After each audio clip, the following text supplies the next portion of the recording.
My name is Fitz King, the chemist, and I'm here to provide more chemistry than the meth chef that got whoever gave me my objective hooked on this much crank. I was just making homemade grenades until an unstable mutagen leech wanted to suck me dry of my chemicals. Filled with national chemist pride, I waged war on the inferior botanist for trying to make me do my job while he watched from his capitalist ivory throne. I smashed windows in the name of the periodic table like an over-the-top chemistry teacher. The aristocrat botanist got his way, so my department's funding was cut in half.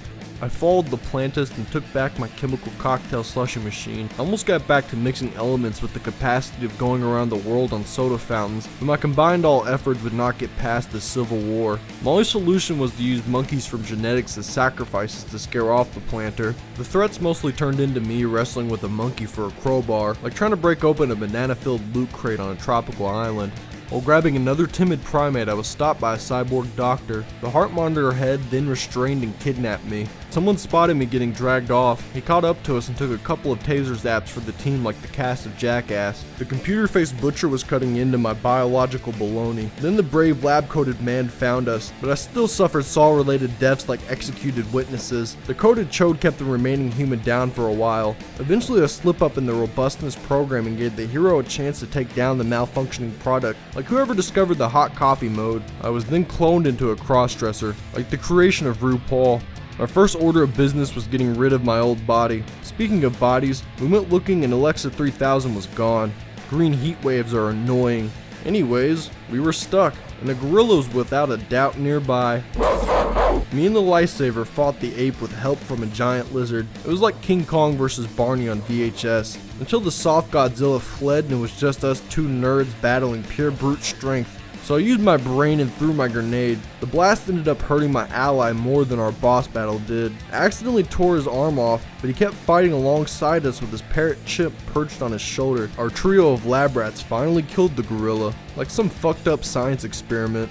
I then grabbed some bananas while my friend got his arm placed back on, like we were visiting a grocery store with an ER clinic. Later on, I found out we were in disagreements with the cult of Slipknot fans, since our church preached the New Testament of Stone Sour, so I blew them up like any other peaceful religion would. One of the cult bolts got loose. The structure known as my well-being would have fell apart a long time ago if it was not for the help of others. I went back to my self-made spacefront property to make more Colt 45 repellent. Using a fuel tank, potassium, and water, I crafted a more destructive smoothie than a cracked blender ever could. I topped it off because Colt is always one extra. Then I attempted to break into security's department, but the warden thought I was part of the cult, which I was not part of any cult until I was forced into it by the persuasive punch. Now I'm full-on cult. I had the HOP's gun because it was just chilling in his open locker. This choice triggered a gunfight, or it probably would have happened anyways since the true bad guys had guns. Slippery floors and not wearing a seatbelt kept me alive like living off of lawsuits. I even tried betraying the guy who saved my life, but the emergency shuttle was having none of that. I wound up spending more time in the middle of nowhere than people making nature documentaries do while filming in the wild. Oh man, we got this nature documentary right here. Look at this bird. This bird has never been on footage. Oh fuck, it's going away. God damn it. Oh fuck, I'm gonna lose my job. Son of a bitch. Now I'm the quartermaster. I planned on having a normal shift of moving boxes and not ordering gun crates to open on Lava Land. That all changed when I became a gang member. I had to show off by trying to arm up my homies, like an arm wrestling Russian roulette hybrid game. My unboxing had to wait since the shuttle to mining was wide open and the AI was watching me. And then pie-faced guards and their clown overlord were sent to search my cargo bay. No witnesses! I don't know what I witnessed, but I ran all the way to Lava Land for my one energy gun crate I had left. I flexed my new guns in the bathroom on a random guy. His shiny gold chain, soap mist, and standing still ability all made him the perfect robbery target. Annoying. What I just did may have been annoying, but his flashy ways outweighed my regulating of him on the obnoxious scale. Fitz King for gang member. His snitching was top annoyance, and lasers became the only solution for the situation that was originally just a simple chain snatching. Now I'm the one rocking the Cuban link with the large golden dollar medallion like a gangster cartoon character on a MySpace background. Then my guns needed to recharge, but the glass used to keep us separated from mannequins was preventing me. Don't ever walk inside closed stores. I was releasing a cuffed mind when a gangster took over the system, like helping out the quiet white boy during a prison riot.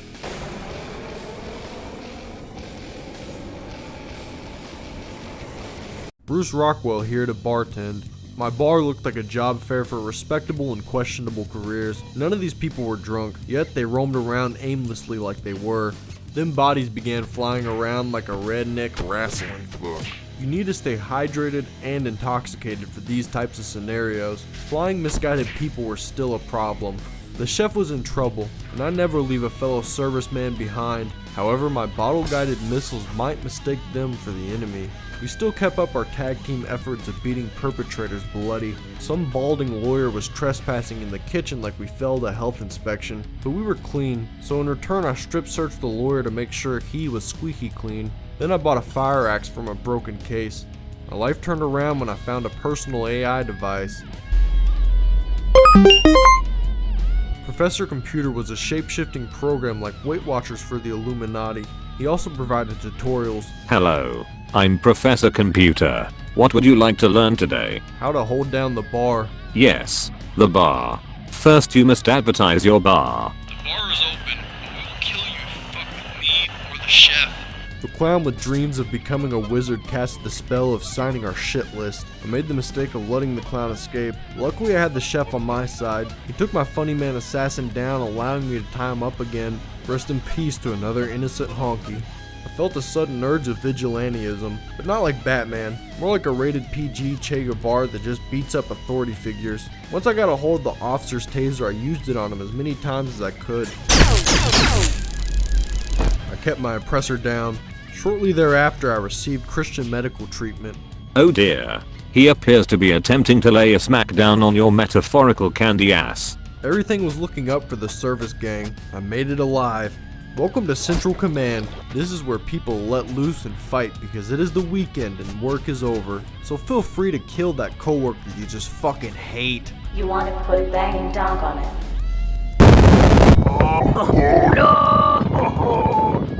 Oh, God almighty, there's one fierce storm. Scott Shelby, the curator cult, is here to fact check your beliefs while recommending new ones to you. Our cult needed to sacrifice the chaplain, so I broke into his office and killed the brain dead man as he stared at the wall looking like cybernetic Trump during his brief shutdown hours, or what us humans refer to as sleep.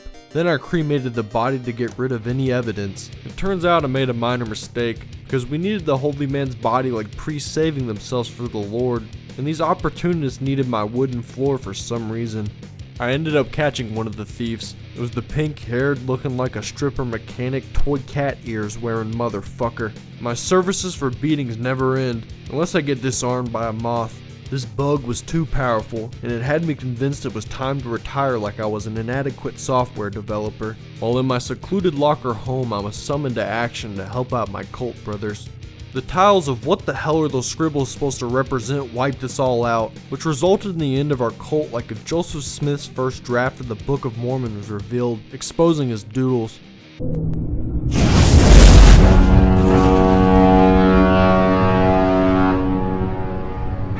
to me. You must never give up. Oh, no fits is safe with me around. I just killed a random motherfucker. You can look bad. I don't give a fuck. Fuck this game. Okay. Oh, I see how it is. You just killed me! Oh my god, bro. I dropped so many motherfuckers. Damn, they killed Oh my me! God. What the fuck? You killed me, damn it! Oh no, bro. I didn't mean to, bro. This is the second time you killed me! No! Fuck! You got me. Good.